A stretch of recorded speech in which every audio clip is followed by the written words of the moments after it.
Fala pessoal, sejam bem-vindos ao nosso podcast do Fisiortopedia. Estamos hoje aqui, domingo de manhã, um belo dia, com meu café, minha caneca do Brainstorm. Bom dia, Rafa, tudo bem? Bom dia, Fogo, tudo ótimo. Maravilha. Então hoje estamos com saudades desse nosso momento, né, Rafa? Precisamos ter esses nossos momentos, isso é importante para qualquer relação. E hoje a gente vai falar um pouquinho sobre diversos assuntos, né? A gente espera que faça sentido no final, mas continuando, acho que um pouco de toda a pegada do que a gente vem falando muito de filosofia da ciência, né? Do podcast de bioestatística com o Caio, né? De bioestatística além dos números, e depois o Caio deu uma puta aula no webinário, né? Então foi muito legal ver como que a gente pode pensar de forma dedutiva ou indutiva, né? E por aí vai. Então, para quem perdeu, tá lá no YouTube. E agora a gente vai conversar e continuar um pouquinho. Então, Rafa, me fala aí que cutucou a sua mente, fez ebulições e agora estamos aqui. Então, me fale o que te aflige. Eu acho que a gente vem trazendo essa temática, né, da discussão, assim, tentando aproximar aspectos de discussões de filosofia da ciência, metodologia científica aplicada, bioestatística, para quem nos escuta, né? Porque, de verdade, isso é uma coisa que acho que eu e o Fogo compartilhamos, essa dicotomia entre pesquisa e atendimento clínico é uma coisa que não deveria existir, e eu acho que a tendência é que ela deixe de existir no futuro, né? Pelo menos a médio prazo.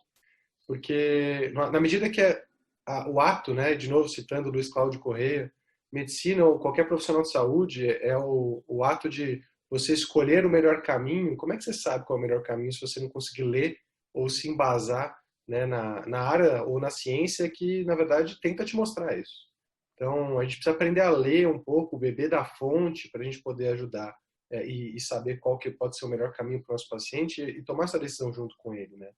Então, acho que a gente vem percebendo que à medida que a gente fala dessas coisas, a gente vai recebendo feedbacks, né, de várias pessoas que estão nos escutando e de pontos que ainda parece que não fazem muito sentido, né? E a gente decidiu trazer à tona um desses pontos hoje, que a gente vai discutir com vocês ao longo do episódio.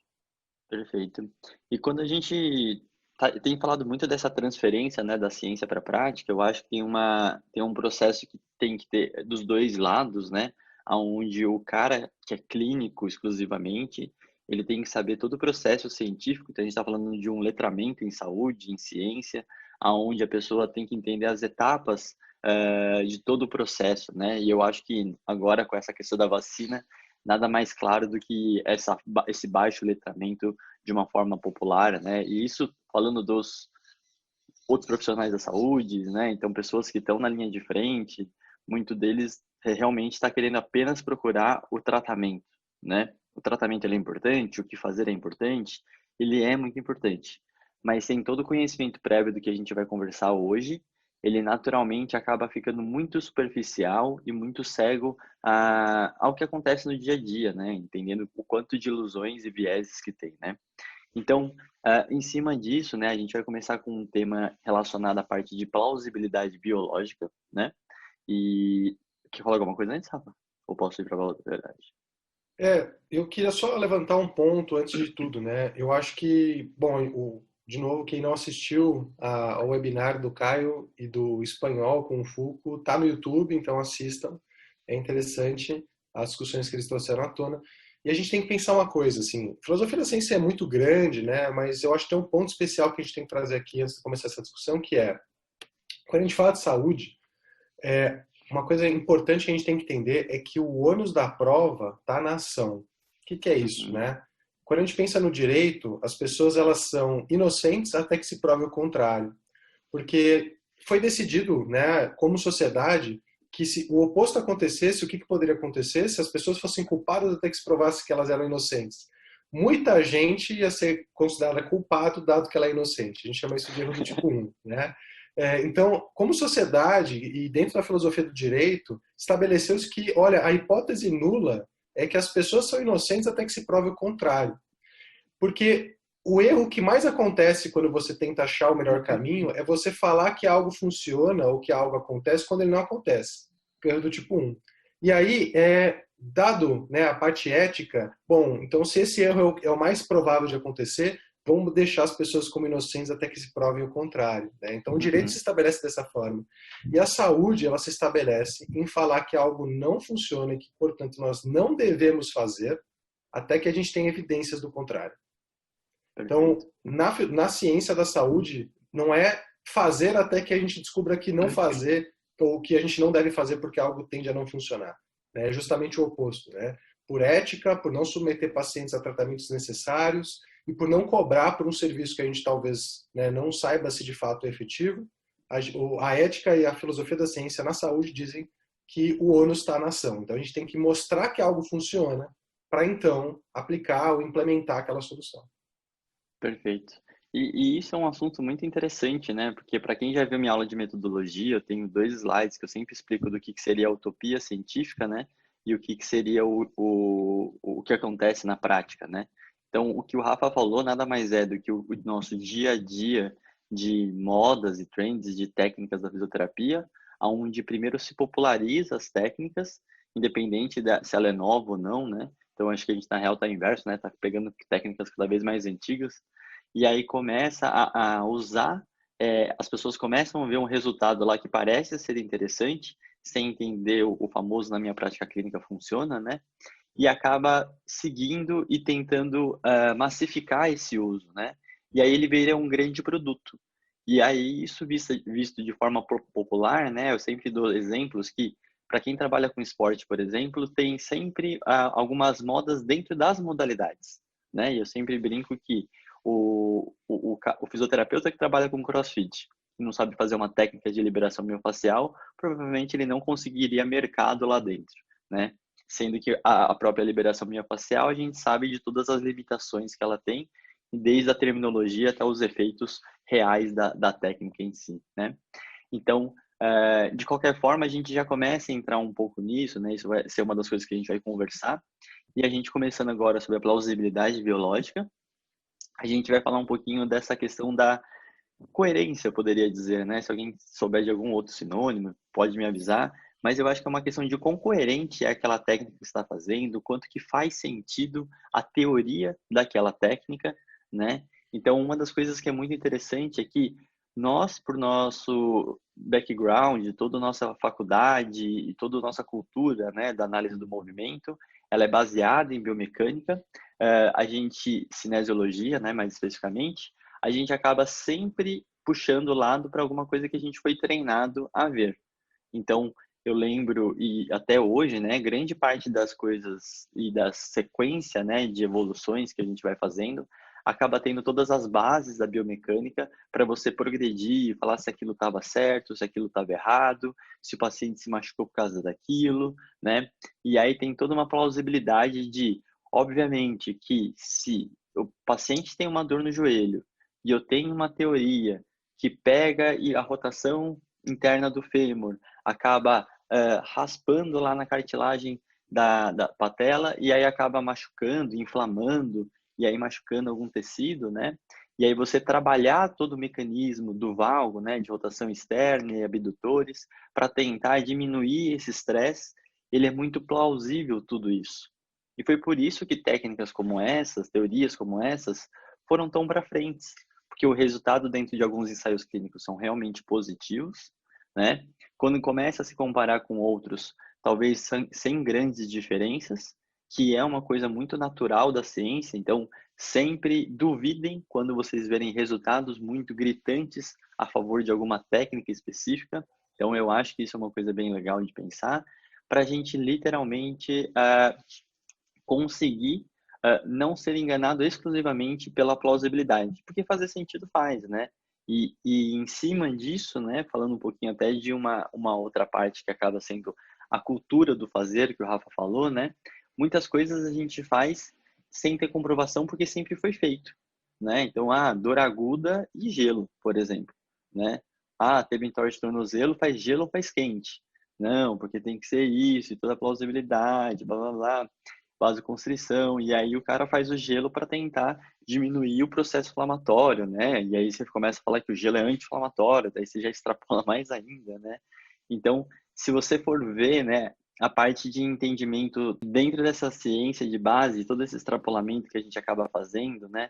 acaba sendo uma parte que facilita a gente pular etapas da pesquisa, né? Então, nessa parte, a gente fala muito pouco sobre a segurança das técnicas da fisioterapia, por exemplo, que é uma etapa que qualquer ensaio clínico de indústria farmacêutica e tudo mais sabe o quanto isso é importante, né? Então, é uma das coisas que a gente tem que tomar um certo cuidado para realmente não fazer, não se precipitar, né? E não ficar tomando algumas decisões de forma muito antecipada, né? Então, Rafa, fala um pouquinho mais de alguns exemplos de plausibilidade biológica e algumas culturas do fazer e por aí vai. Eu acho que até isso é uma coisa que a gente também vem trazendo, né, em outros episódios e em várias formas diferentes de comunicação aí vinculadas ao fisiortopedia. É, a plausibilidade biológica, né, ou a explicação de mecanismo de como ou por que algo funciona, ela é a base para a pesquisa clínica, né? Inclusive um dos preceitos para você levantar hipóteses clínicas e estabelecer causalidade, né? A gente tem os critérios de Hill para causalidade, um dos critérios mais importantes para você poder entender e afirmar que alguma relação ali é causal é a plausibilidade, ela tem que existir. Agora, o ponto é que, bom, o que a gente vem falando aí faz tempo vou pegar o exemplo que você deu do valgo, tá? As teorias iniciais, ou eu vou até chamar de modelos, né, teóricos, porque eles não foram comprovados ao longo do tempo, de que as alterações de alinhamento do membro inferior seriam responsáveis por um desgaste da cartilagem subcondral, e isso levaria à dor anterior no joelho, é uma explicação de como algo iria levar à dor no joelho. Bom, será que se eu tentar mudar isso antes da dor acontecer, eu previno dor no joelho? Ou será que as pessoas que têm isso, de fato, têm mais chance de ter dor no joelho? Isso é uma pergunta clínica, né? E o que a gente vê é que muitas dessas nossas explicações de mecanismo de como ou por que algo iria funcionar ou iria acontecer, quando foi extrapolado para estudo clínico, não se manteve.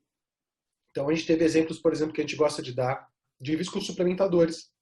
Então, em pesquisas de mecanismo de base de laboratório, o uso de viscosuplementador intraarticular de fato aumenta o número de condrócitos, parece melhorar a qualidade nutricional, né, da cartilagem. Então, quando você olha para a estrutura da cartilagem no microscópio, parece que o viscosuplementador ele parece que funciona ali. Mas quando você vai para os pacientes e aplica viscosuplementador, eles não parecem beneficiar o paciente em nada que o paciente acha que é importante, né? Não parece melhorar a dor, não parecem melhorar a incapacidade, não parecem diminuir qualquer progressão de sintoma ao longo do tempo. Então, a gente já trouxe essa dicotomia à tona, né? Porque algo faz sentido não quer dizer que ela vai funcionar, como exemplo do viscosuplementador, e porque algo funciona não quer dizer que é pela explicação que foi dada. Exemplo, né, o fortalecimento do complexo dito aí lateral do quadril. A gente tem evidências de que fortalecer quadril mais quadríceps é melhor do que fortalecer só quadríceps, mas você aparentemente não precisa mudar a força para isso acontecer e muito menos o padrão de movimento, né? Então, a gente chama de fortalecimento, mas na verdade o que a literatura vem demonstrando é que o exercício que envolve mais articulações parece superior àquele que envolve menos, né? Então, a gente tem que tomar cuidado com essas extrapolações de mecanismo para a clínica e vice-versa, porque isso cega a gente, né? Isso Uhum. confunde a gente no dia a dia, né? E, bom, ainda assim, essas coisas deveriam andar muito juntas, né? Então, se algo funciona, a literatura deve estar sempre buscando uma explicação melhor do porquê ela funciona. E a gente, como clínico, tem que saber disso, porque é muito provável que muitas técnicas ou conceitos evidenciados funcionem por mecanismos diferentes daqueles que foram propostos para ele funcionar. E a gente também, como clínico, também não tem que se apegar tanto assim ao mecanismo, né? Porque, de novo, o mecanismo não é feito para tomada de decisão clínica diretamente, a não ser numa condição especial que a gente vai falar daqui a pouco. Uhum. Né? Mas, assim, essa dicotomia é importante para o clínico. Eu acho legal e a gente tem que lembrar sempre de algumas coisas, né? Eu acho que da parte do clínico, né, quando a gente está muito tempo, principalmente com mais experiência, muita mão na massa e tudo mais, você acaba tendo uma ausência de conhecimentos, citando o nosso querido amigo Léo Ávila, de conceitos, né? Então, essa ausência de conhecimento de conceitos básicos, eles acabam atrapalhando, né, o raciocínio em si, e você acaba sempre sendo enganado, né, entre aspas, pelas ilusões do dia a dia clínico. E o inverso também acontece. Quando você tem um conhecimento muito grande da base, né, dos conceitos de base, você acaba extrapolando demais e hiperestimando aqueles achados. Então, uma das coisas que eu percebi, para vocês não falarem que eu fico falando mal do Valgo, é que quando a gente entra no conceitual da dor, muita gente explica as dores especificamente por alterações cerebrais que naturalmente não tem uma causalidade tão direta, porque são adaptações corticais, né? E não é muito diferente de causa e efeito. Então, de novo, muitas vezes, se você trocar a explicação que antes era periférica apenas por uma explicação central, você também continua no raciocínio linear, você acaba trocando, e eu sempre falo, porque aí fica muito mais complexo. Porque antes mexer no movimento e na força e na amplitude do joelho era muito mais fácil. Só que fazer isso dentro do cérebro, talvez agora com o Neuralink facilita algumas coisas, né, Rafa? É isso Mas, aí. né? Mas não necessariamente a gente consegue mudar, né? Então a gente deixa a atuação mais distante para a gente, né? Então, se eu trocar todas as minhas explicações mecânicas por questões cerebrais, eu acabo complexando muito mais o assunto de novo, né? Então, em cima disso. Indo para o próximo tópico, Rafa, a gente poderia falar um pouco dessa plausibilidade extrema, né? Que é uma das coisas que eu acho que acaba bagunçando aí também. Então, por favor. Dentro de conceitos, de novo, de metodologia e de filosofia da ciência aplicada à saúde, existe um tópico que é chamado de plausibilidade extrema, né? Que são assuntos onde você não precisa da evidência clínica para agir, né? Justamente porque o não agir nesse caso é pior do que o agir sem evidência. Uhum, Então, a gente tem vários exemplos clínicos disso, né? Você não precisa de evidência clínica de que desfibrilar um paciente em fibrilação ventricular diminui mortalidade. Até porque se você não fizer nada ali, naquele caso, é muito provável que o paciente morra. Então, o benefício de usar uma técnica, nesse caso, sem estudo, você não precisa fazer um estudo clínico para mostrar, né? Ah, eu vou randomizar aqui, metade eu não vou desfibrilar, outra metade eu vou, para entender o que vai acontecer. Você pode se basear em plausibilidade para tomar essa decisão. Esse é um exemplo de plausibilidade extrema.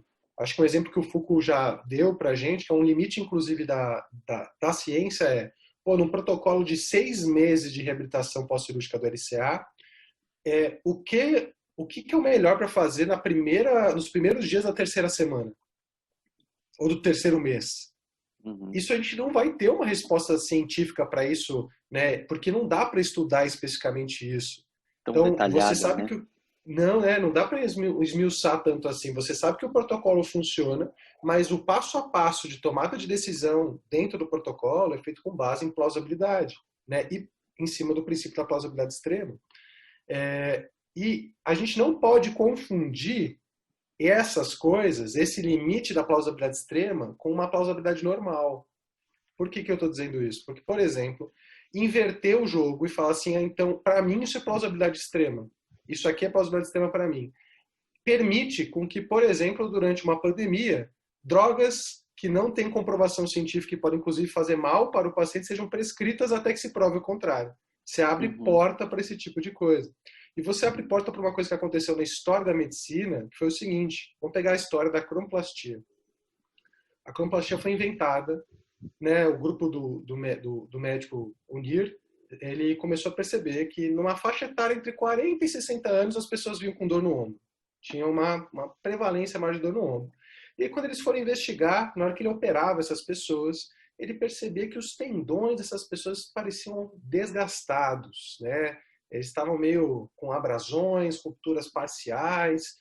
E aí ele começou a considerar, se você olha os primeiros escritos dele, o que poderia gerar esse tipo de lesão nos tendões. E ele pensou que talvez o tipo de acrômio fosse algo importante. Desenvolveram métodos com raio-x para definir tipo de acrômio, né? E aí definiram um sistema de cirurgia ou não, uma tomada de decisão, com base no tipo de acrômio.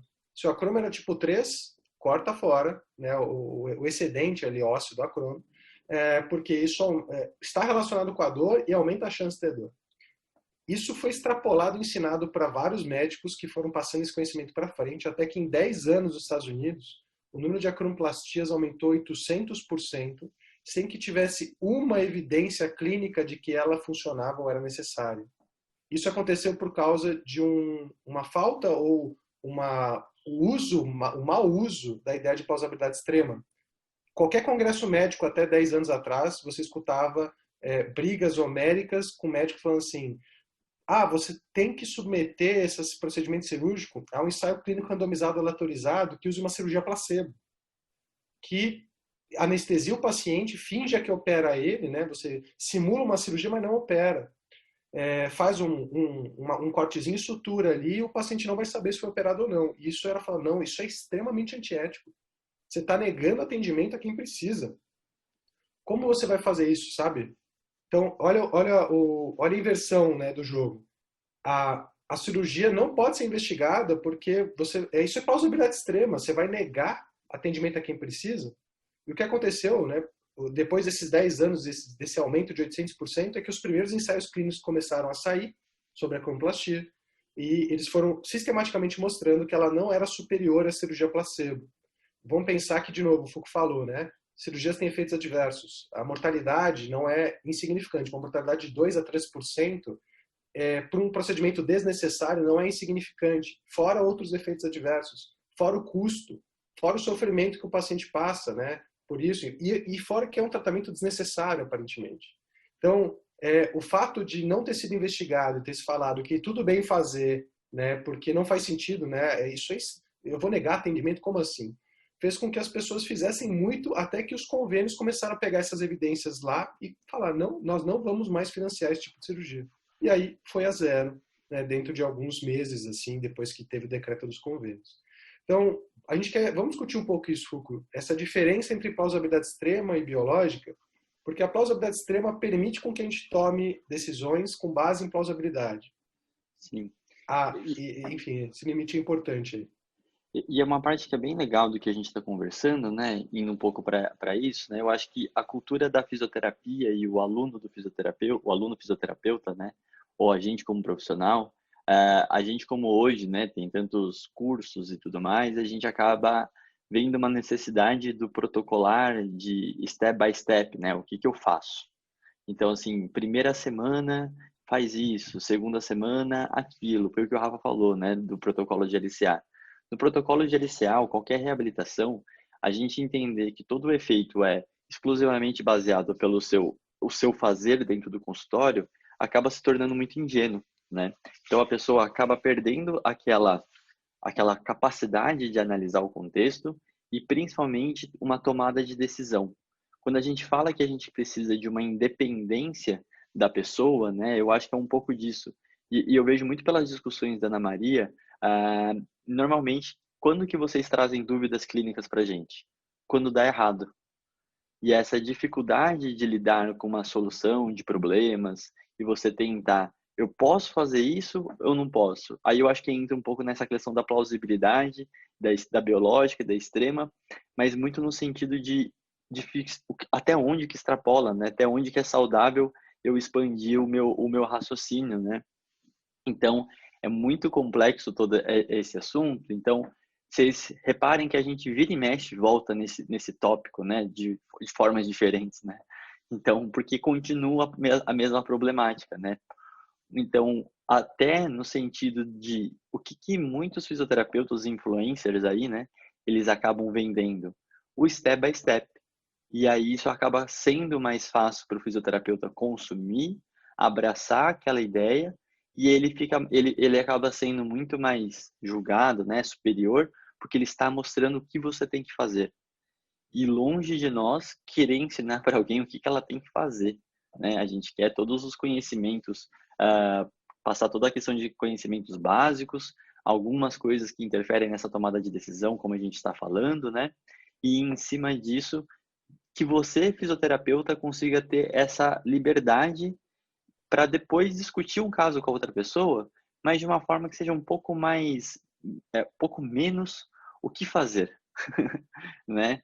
Porque eu acho que essa tomada de decisão, e eu sempre falo, né, quando alguém vem me perguntar um caso, ninguém conhece o paciente melhor que você. E aí, muitas vezes, assim como a gente já fez um podcast só sobre isso, né, a pessoa vem e chega e fala assim, como que vem a rotação externa de ombro? E aí, tipo, você vê que a pergunta chega da forma mais simplificada possível, mas tem todo um contexto do paciente, um contexto do tratamento, e aí, de novo, a gente chega nesse processo, né? Então, toda essa série de discussões mais filosóficas, elas têm esse grande intuito de tentar fazer vocês pensarem um pouquinho mais, de vocês se sentirem confortáveis em não saber todos os passos que vão acontecer, e principalmente não é isso que você vai explicar para o seu paciente dentro do que é o tratamento para ele, né? Então, eu tenho feito algumas transcrições de um estudo qualitativo que a gente fez lá na Santa Casa, e eu reparo muito essa necessidade, né, de coisas que dão segurança dentro do protocolo de tratamento ou de tomada de decisão. E aí você vê que existe uma grande incoerência nas respostas por causa dessa direção que a plausibilidade, que nem sempre é tão plausível na minha cabeça, que eu não consigo entender alguns, acaba tomando para tentar falar se aquilo é importante ou não. Então, tudo isso daqui, gente, parece uma grande viagem, às vezes, uma grande brisa, uma grande conversa de bar. Ela, na real, a gente só não tá no bar, mas é para isso, tá? Eu quero só que vocês consigam entender um pouquinho mais aonde que a gente quer chegar com isso, né, Rafa? E tem uma coisa, né, que eu acho que é importante a gente pensar. Bom, a gente trata questões que não são determinísticas, né, no sentido de que a gente não consegue só, assim como uma lei de Newton, porque você está querendo inferir trajetória de um ponto ao outro, usar um modelo matemático e definir como você faz o objeto chegar até aquele ponto. A gente lida com problemas complexos, né, e para quem, de novo, não escutou o webinário sobre tomada de decisão, vale a pena escutar porque isso é discutido, né? Então, a ideia do raciocínio probabilístico é uma ideia que tenta, na verdade, não te mostrar o caminho certo, porque isso é muito complexo, né, de você definir se aquilo é certo ou errado. Mas, assim, tudo isso que a gente está discutindo é uma ideia para maximizar a sua chance de estar menos errado ao longo do tempo. É um princípio de raciocínios, né, de processos que te ajudam a tomar decisões para que você não fique cego, né, por conta dos nossos vieses, de como a nossa cognição humana funciona, para que você não se iluda pelo seu estado da sua prática clínica, porque como a gente não acompanha a maior parte dos pacientes, é muito provável que realmente seja uma ilusão e um viés de memória. Você só lembra dos casos extremos, né? E a maior parte dos casos que param de vir, a gente normalmente infere que deu certo. Então, é um processo todo que faz você conseguir raciocinar de forma mais clara. E o que a gente está tentando trazer para vocês, né? A ciência, ela tem um limite. O Foucault falou uma coisa muito legal. A ideia de um protocolo científico, né, ou de um estudo clínico, não é mostrar se os componentes do protocolo funcionam. E esse é um grande problema. Quando você pega uma técnica complexa, um método complexo, investiga ele, você não está testando se cada componente dele funciona ou qual funciona mais. Você está testando se aquele bolo de coisa funciona versus outra coisa. Uhum. E muitas vezes é difícil você quebrar o bolo, né, em componentes e falar assim, não, esse aqui foi o mais importante, ou aquele foi o mais importante. É muito complicado você fazer isso, né, do ponto de vista de pesquisa. Então, a maior parte dos protocolos, se eles funcionaram em estudos clínicos, isso não quer dizer que os componentes dele são que funcionam exatamente, ou se todos funcionam, né? Por mais que a gente goste da ideia de ter um protocolo que facilita o raciocínio, os estudos clínicos, na verdade, eles estão mostrando que, olha, essa receitinha que a gente fez parece que funciona. Todos os componentes dela funcionam? Não sabemos. O Uhum. nome, a gente deu um nome, a gente chamou de força. A força é o que precisa ganhar? Depende. Muitos estudos estão mostrando que não. Uhum. Então, isso é uma coisa que a gente percebe mesmo, né, Foucault? As pessoas gostam muito da ideia do protocolo, mas Uhum. tem um limite até onde o protocolo pode ser escrutinado, né? E eu acho legal, pensando aqui do jeito que você falou, eu acho que por que que muitas vezes a gente se apega tanto a alguma teoria, alguma explicação, né? Ele tem a ver com um conceitual, entre aspas, né, mas uma questão do humano, do marketing, né, e da venda, que se a ideia for bem apresentada, de uma forma bem elaborada, transparecida ou não por ciência, ela sempre vai ficar muito plausível. Então, vamos pensar que uma boa oratória, uma boa explicação, uma coerência e não necessariamente ter ensaios facilita com todo o processo de acreditar que aquilo realmente funcione, né? Mas isso não é uma questão assim, são outros 500. Eu só estou colocando um outro ponto que eu pensei aqui, né? Só que a grande dificuldade que eu percebo é do fisioterapeuta, do ser humano, acho que no geral, né, lidar com tantas teorias diferentes para a mesma coisa. Que nessas horas eu acho que vem um pouco das escolas, né? Então, por exemplo, se você pegar uma dor lombar e você pegar por uma técnica de Maitland, Mulligan, quiropraxia, osteopatia, Soyer, qualquer outra técnica que você conheça, todos vão explicar essa dor lombar por uma teoria diferente, mas é a mesma dor lombar, né? Então, a plausibilidade de todas vai existir, né? Obviamente, tem algumas técnicas que eu acho que não são tão plausíveis, de novo. Mas, no geral, todas vão fazer muito sentido. E quando você faz o curso de algumas dessas técnicas, dependendo da forma que ela lhe é apresentada, com certeza é muito mais fácil de eu pegar e abraçar ela e falar assim, é isso. Amanhã mesmo eu vou procurar no meu paciente. E é o que acaba caindo, que às vezes a gente bate muito até na forma de atualização, né?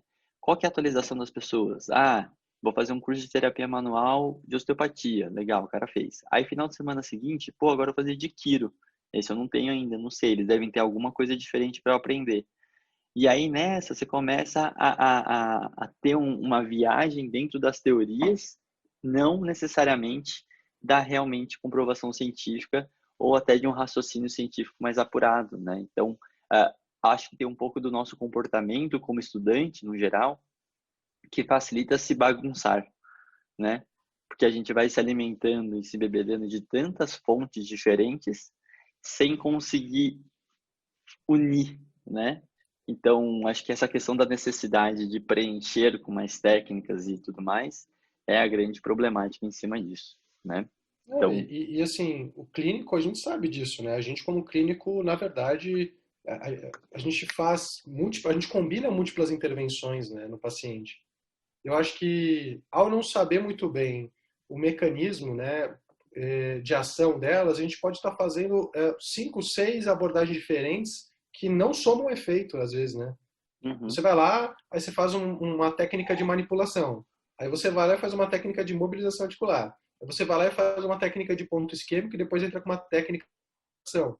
E aí, no final das contas, você somou 4 técnicas diferentes, perdeu metade da sua sessão fazendo isso, e elas não adicionaram efeito. Qualquer uma delas poderia ser utilizada, e aí a questão é saber, naquele contexto, para aquele paciente, talvez qual que encaixa melhor, né? uhum, É, e assim, é difícil a gente inferir resultado como clínico, porque a gente é enganado não só, né, pela história natural que a gente não vê acontecendo, o paciente já ia melhorar ou já ia piorar, não só pelo paciente que sumiu de repente, ou falou, tô bem, e na verdade não estava, voltou a ter queixa depois. Mas a gente também é um pouco enganado por essa soma de coisas. A gente faz tanta coisa na sessão que é difícil da gente entender qual parte dela foi o que funcionou, assim como um protocolo no estudo clínico, né? uhum, Então, eu acho que esse processo também de você raciocinar, entender melhor e se embasar em ciência, ajuda nesse raciocínio até de entender, poxa, o que eu tenho na mão, né? Que ferramenta eu tenho na mão? Porque se eu preciso de uma técnica de alívio momentâneo de dor e eu faço um trust, pronto, agora eu já posso seguir para o que eu quero trabalhar de fato naquele paciente. Né? Não preciso somar muitas técnicas quando eu sei, né, que o efeito delas não tende a ser adicional. Então, eu acho que assim, esse papo que a gente está falando não é só para a gente também falar se vai ou não funcionar, né? Porque, de novo, as intervenções clínicas são complexas, a gente soma várias coisas, encaixa um monte de técnica uma na outra. Mas até para a gente, como clínico, tentar navegar nisso, né? uhum.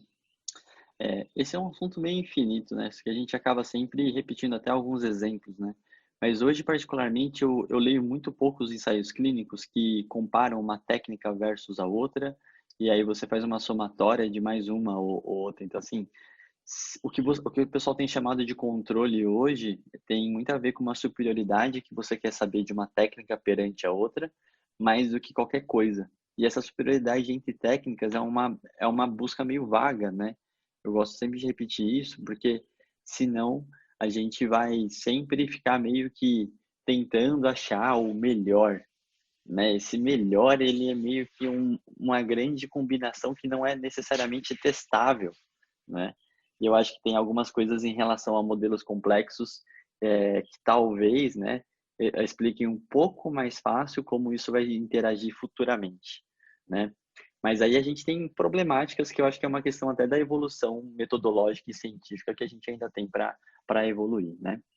É, acho que é isso, Rafa. A gente está num tempinho bom aí, vou fazer um podcast hoje um pouco mais light, aí, mais leve. Você tem mais alguma coisa aí para contribuir? Senão você pode dar suas palavras finais de amor, paz e esperança. Eu vou dar mesmo minhas palavras finais falando a última coisa que eu queria falar, então. Uhum, Eu acho, de novo, gente, o raciocínio, o uso, né, tem duas coisas que eu gosto de pensar. De novo, citando o Luiz Cláudio Correia, né, criar uma disciplina chamada Medicina Baseada em Evidência foi o pior e o melhor que pode acontecer para a medicina. Porque deu a entender que usar a ciência no seu dia a dia era opcional. Quando, na verdade, a própria profissão é o uso de aplicação de evidências científicas na prática clínica para maximizar ou para escolher o melhor caminho, né? Que é o que define o nome medicina, em latim. Então, eu acho que, assim, o que a gente está discutindo aqui não são um monte de regras teóricas que deveriam ser uma escolha aplicar ou não. Eu acho que cabe a nós, a gente tem uma prerrogativa ética de tentar mostrar o melhor caminho para o nosso paciente, né? E o melhor caminho não é aquele que a gente é mais confortável em fazer, não é aquele que a gente gosta mais da ideia, não é aquele que a gente curtiu a técnica. O melhor caminho para o paciente vai ser aquele que tem realmente mais chance de funcionar, né? E aí entre os outros tripés, né? Aquele que o paciente tem mais familiaridade ou que tem mais a ver com a decisão dele, e aquilo que a gente também se sente confiante o suficiente para aplicar. Então, eu acho que tem três mensagens aí que tem que ficar desse podcast, né? A primeira é a ideia da filosofia da ciência, né? Em saúde, a gente não deve fazer algo até que se prove o contrário. Porque, de novo, fazer algo e esperar a gente ter evidência para parar de fazer é muito mais custoso para o nosso paciente do que o contrário. A segunda coisa é nocivo que também, né? nocivo, também nocivo, custoso, nocivo, enfim, né? A gente não faz coisas, a gente acha que faz coisas inócuas, mas entendendo mais sobre as coisas que levam os pacientes a cronificar quadros de dor, a gente entende que o que a gente faz não é nocivo. Aliás, desculpa, não é inócuo. Pode ser nocivo, né? A segunda coisa, eu acho que tem relação com essa distinção, esse entendimento do que é plausibilidade biológica, o que é mecanismo, evidência de mecanismo, e como você, como clínico, usa isso junto com a evidência clínica. Então, na maior parte dos pacientes, sempre vão existir evidências de coisas que a gente pode fazer, né? E como clínico, a gente tem que tomar cuidado com a explicação do mecanismo, porque a gente se engana por ele, né? Como o Foucault falou, se a gente estudar muito o mecanismo, a gente consegue, inclusive, complexar o paciente ou começar a inferir caminhos clínicos e coisas que fazem super sentido a gente aplicar, mesmo que a gente não tenha evidência clínica ainda. Então, o ideal para um clínico é estar mesclado nessas duas coisas, né? Uhum. E a terceira coisa é a ideia da plausibilidade extrema. A gente tem que tomar cuidado, porque a gente infere que coisas são plausibilidade extrema quando elas não são, né? A plausibilidade extrema é um momento ali que você pode tomar uma decisão e usar algo, tomar uma decisão clínica com base em plausibilidade biológica, do tipo que a gente falou do protocolo do LCA. Pô, de fato, eu não vou botar o cara para fazer pliometria no primeiro mês, porque não preciso de evidência para me falar isso, eu vou me basear em plausibilidade. Red flags, eles não são fatores prognósticos calculados. Ah, não, o paciente que tem um sinal de alarme tem que operar a coluna, porque senão ele vai ter consequência neurológica. Não tem uma evidência que mostra isso. Né? Isso é um consenso, isso é plausibilidade extrema. Agora, a gente falar que, poxa, aquele indivíduo está agachando, fazendo valgo dinâmico de joelho, e se eu não mexer nisso, ele vai se machucar. Isso não é plausibilidade extrema. Né? Inclusive, nós temos várias evidências hoje que questionam isso, que mostram que esse desalinhamento, por exemplo, não parece ser um fator de risco e que, longe de não ter o que fazer, você tem outras coisas que são um fator de risco. E esse que é o ponto. Quando a gente assume que a plausibilidade extrema é o movimento e a biomecânica, porque a gente foi formado para ver dessa forma, a gente fica cego para enxergar outras coisas que a gente sabe que tem relação com desfecho. Eu deixo de olhar outras coisas que eu poderia de fato abordar naquele paciente e diminuir o risco dele ter algum desfecho negativo, porque eu estou tão focado naquilo que eu acho que é plausibilidade extrema, que eu não estou nem olhando para o resto. Então, eu acho que se isso estiver claro na cabeça de todo mundo, a gente tem que se perguntar, poxa, eu posso ou não posso fazer isso? Bom, isso é plausibilidade extrema ou não é? Se não for, talvez a gente possa ser mais flexível na nossa tomada de decisão. Talvez não tenha um caminho tão único assim. se não for plausibilidade extrema? Talvez a gente possa ter diferentes caminhos para chegar no mesmo lugar. Eu acho que esse é o raciocínio, tá? Essa é a ideia que a gente queria trazer nesse podcast aí hoje. Muito bom. Eu acho que a gente acaba sempre repetindo algumas coisas, porque eu acho que até a gente começa a tentar clarear muitas coisas na nossa cabeça, né? E entender que conforme o feedback de vocês, acaba voltando muitos tópicos muito frequentes. E essa frequência que a gente está vendo dessas dúvidas, né?